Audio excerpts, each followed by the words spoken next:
his country. We are excited to learn about Dayak beads and the stories behind them. We come to appreciate this skill and how strongly these accessories have with Dayak culture even more. We will watch how their art and even drawings become our sound. We will interview the artisan to learn from them. So come along with us as we dive into the culture and the craft of Dayak beads.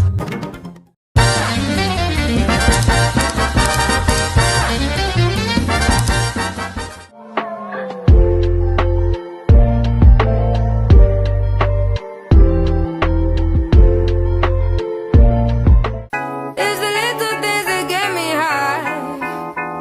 Won't you come with me and spend the night? Just a little thing for you and I. And if it's meant to be, then that's alright.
bagaimana manik-manik ini digunakan dalam pakaian atau aksesoris sehari-hari di masyarakat Dayak, Bu? Kayak gelang nih kan, ini bisa kita pakainya hari-hari. Motifnya juga beragam kan? Nggak harus beragam sih. Kalau ciri khasnya manik kan, makanya ini jadi lambang Dayak Kenyatu karena di sini banyak warna. Orang Kenyatu tidak memandang kulit hitam, kulit merah, kulit putih. Jadi semuanya masuk di sini berarti kita satu hati. Jadi kalau gelang kayak gini setiap hari kami pakai.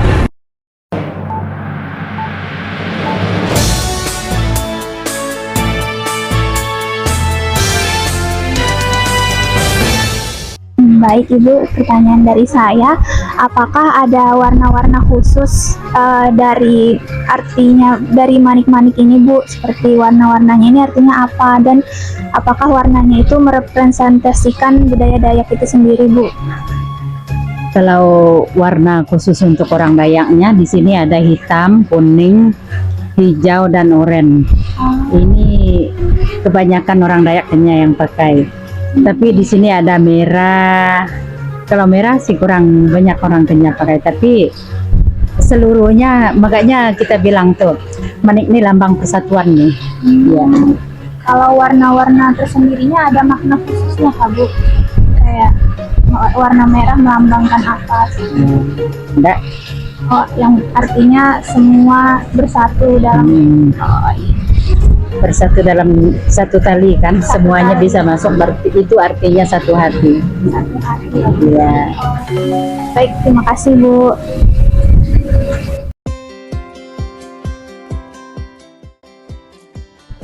Oke, Ibu izin bertanya. Pertanyaan saya, bagaimana manik-manik berfungsi sebagai status sosial dalam masyarakat Dayak Kenyah, Ibu? Manik berfungsi. Iya. Fungsinya kalau orang setiap ada acara besar, orang Dayak itu diwajibkan pakai baju Dayak, baju manik. Itu fungsinya.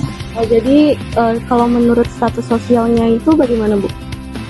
Maksudnya gimana? Apakah ada tingkatannya? Misal gelangnya ada tingkatannya, pakai gelang yang biasa atau yang bagaimana Ibu? Kalau khusus untuk menarikan gelangnya lain, kalau khusus untuk acara gelangnya lain, ada semua. Jadi ada tingkatannya Ibu. Oke, sekian dari pertanyaan saya. Makasih Ibu.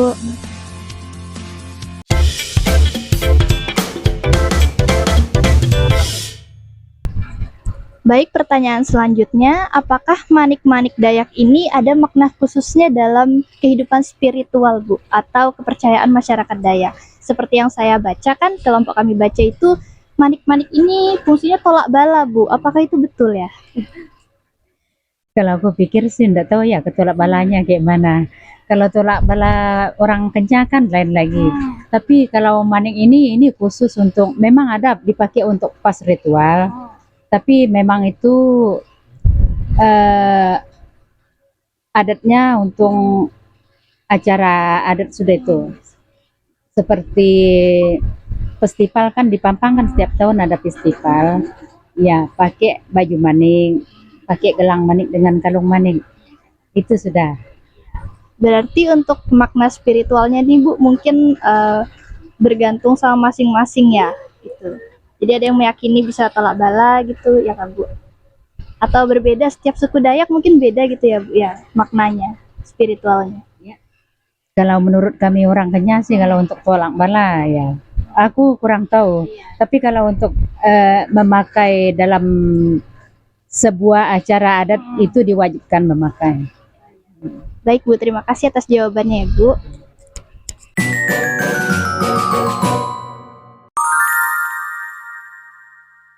Saya lanjut ke pertanyaan selanjutnya, Bu.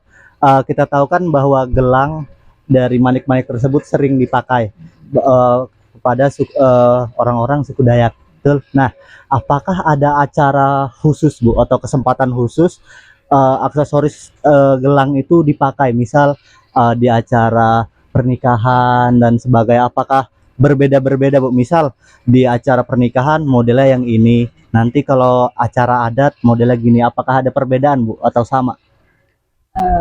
Sebenarnya sih ada perbedaan dia. Kalau dipakai untuk acara nikahan lain, kalau dipakai untuk acara keluarga lain. Seperti yang kita bilang, mengapa orang Dayak tuh banyaknya pakai gelang-gelang gitu kan? Betul Bu. Misalnya kami satu keluarga, kami punya orang tua atau nenek moyang, itu mereka kalau ada mereka simpan manik tua, mereka berhak bagi untuk anak-anaknya sama-sama aja.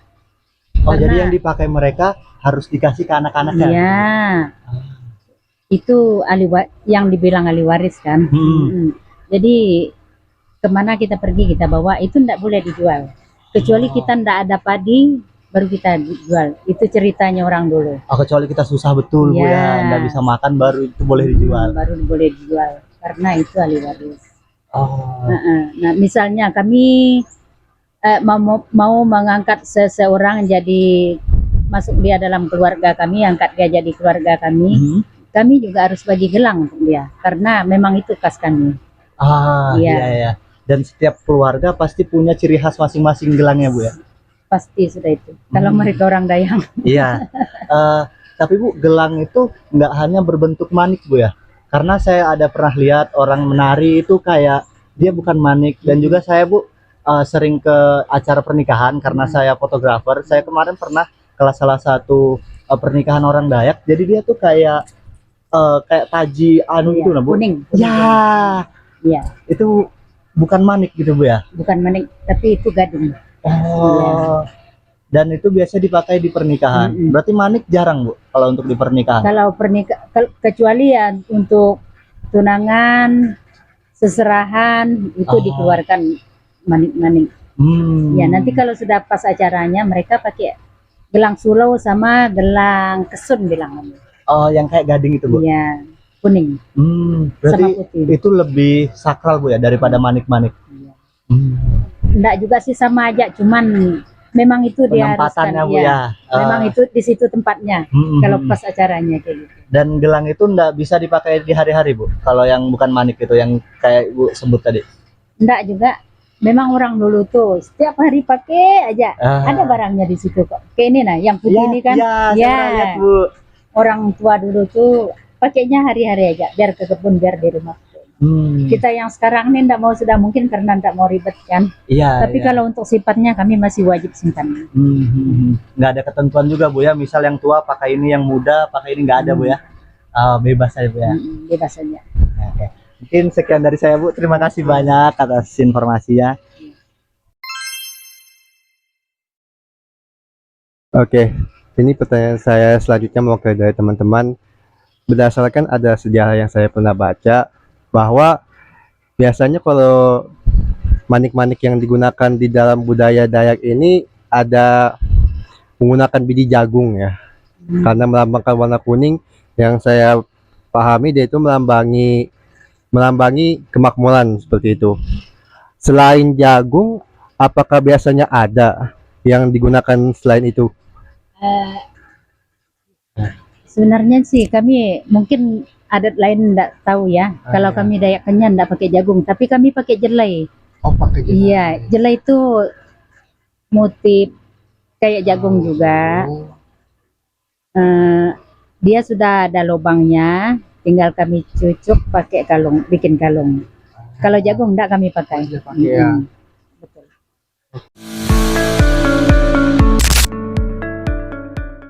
Salah satu peran mahasiswa adalah memberikan pelatihan. Berdasarkan referensi yang telah kami baca, Bu, kami membaca bahwa adanya pelatihan yang dilakukan untuk meningkatkan sikap kerja ergonomis pada perajin manik-manik di Desa Budaya Pampang pada Februari 2021 lalu. Jadi dari pelatihan tersebut, apakah muncul dampak atau perubahan positif yang signifikan di daerah budaya Pampang ini, terkhususnya pada upaya bisnis manik-maniknya, Bu? Setiap ada pelatihan pasti ada perubahan, karena kami ini kan semua pengrajin ini semuanya buta huruf, tidak ada yang sekolah tinggi. Jadi kami kalau ada pelatihan dari luar, kami pasti ada perubahan. karena kami sangat terbantu oleh yang bawa kami pelatihan. Segitu saja dari saya. Terima kasih Ibu. Siap. Oke. Oke. Inilah ada pertanyaan lagi. Ini kami agak mampu. Tadi kan pada simbol-simbolnya. Sekarang saya ingin bertanya tentang apakah ada upaya dan bantuan dari pemerintah dalam usaha untuk mempromosikan dan melestarikan budaya manik-manik Dayak ini, Bu? Iya. Kalau dari nol sih Ibu punya modal sendiri, bukan punya modal, enggak ada modal, pokoknya 1.000 pun enggak pakai modal kami. Baru tahun kemarin kami dapat dana dari pemerintah sama manik-manik. Itu Ibu sudah bersyukur betul. Oh, gitu. Iya, dalam 15 tahun berkarya, tahun kemarin dapat Tahun kemarinnya, Bu. bantuan. Ya. Oke. Bagaimana dampaknya bantuan pemerintah yang sudah diberikan pada usaha manik-manik di Desa Pampang ini? Maksudnya dampaknya gimana? Apakah usahanya lebih besar lagi, apa sudah lebih banyak lagi yang keuntungannya lebih banyak seperti itu? Ya. Yang jelas kan kalau pemerintah kasih bantuan kita tidak keluar modal sudah kan? Iya. Yang ada barang masuk tinggal kita jual, berarti untungnya punya kita semua ya, lumayan. Jadi lumayan untungnya lumayan ada ya, besar bertambah. Untuk manik-manik Dayak sendiri ini apakah sudah mencapai skala nasional bahkan internasional? Maksudnya manik-manik ini dari kami aja atau bagaimana? Seluruhnya di luar. Dari daerah Pampang sendiri. Apa mungkin beberapa turis dari luar negeri atau dari luar pulau yang datang ke sini? Ya, kalau untuk seluruhnya kami berwisata di depan. Memang dari luar pulau sudah banyak datang. Pengunjung maksudnya ya. Iya. Turis-turis banyak datang, orang dari Malaysia, Singapura sampai ke sini kok. Seluruh dunia sudah datang. Orang dari Israel aja datang. Jadi lumayan banyak ya dari luar negeri itu turis-turisnya ya. Oke. Itu sekian dari pertanyaan saya. Akan lanjutkan pada teman saya lagi.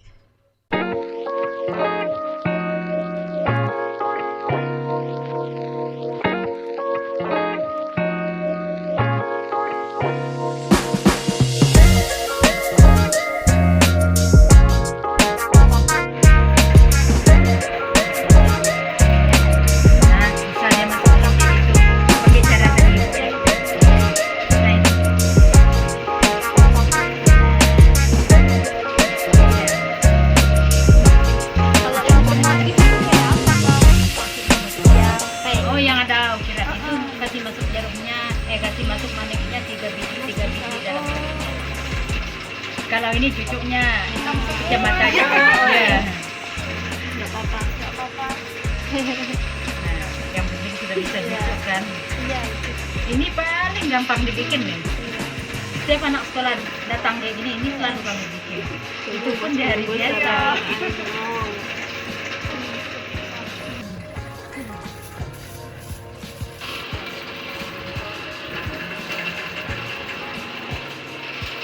Ibu kalau buat satu gelang ini berapa menit, Bu? Enggak sampai 20 menit ada. Kalau saya buat mungkin 30 menit. Kalau saya buat dalam sehari.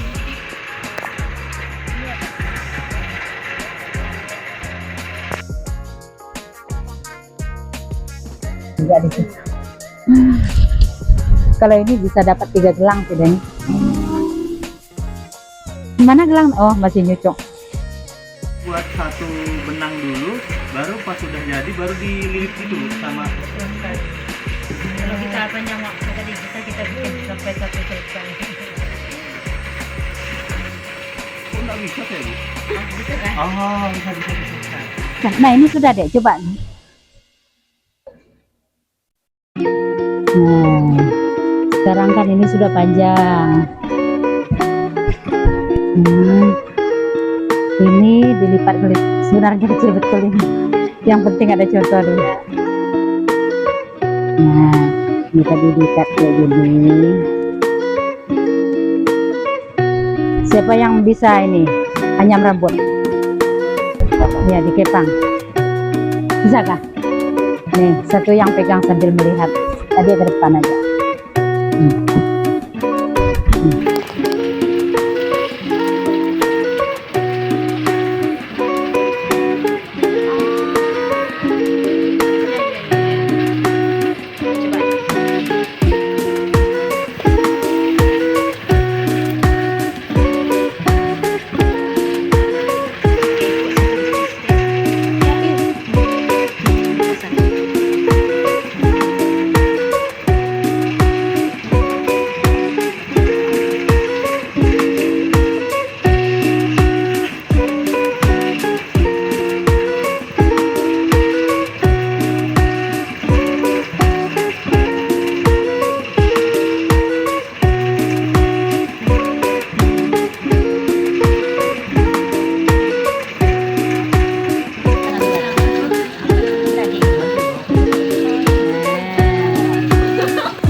Dikasih masuk sini ya.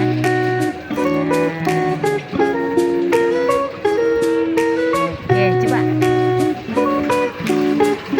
Ambil satu aja dulu. Satu ini Bu. Ya. Terus Nah, kasih masuk. Nah, sip. ini terus Bu. Ambil satu lagi nanti. Lepas lagi satu, ambil satu lagi. Ini lagi. Ya, Sama Bu, gini ya, ya. Nanti tariknya sama aja ya. Tarik nanti biar agak kencang. Nah, ya, jangan diketat ya. Sudah, oke. Sudah. Lanjut yang pertama lagi tadi. Yang pertama tadi ambil lagi.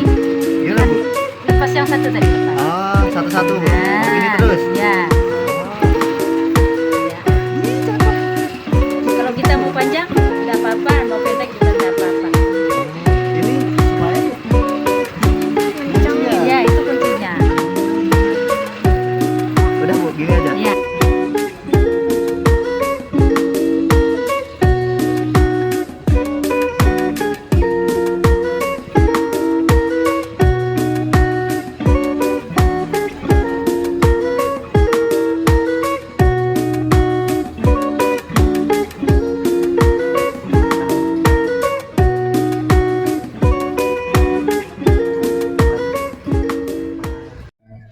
That wraps up our journey in Desa Budaya Pampak. We have learned so much about the beauty and the meaning behind Dayak beadwork. It is incredible how every pattern and bead tell a story about identity and culture. We really gained a new appreciation for the craftsmanship and the deep connection these accessories have with Dayak culture.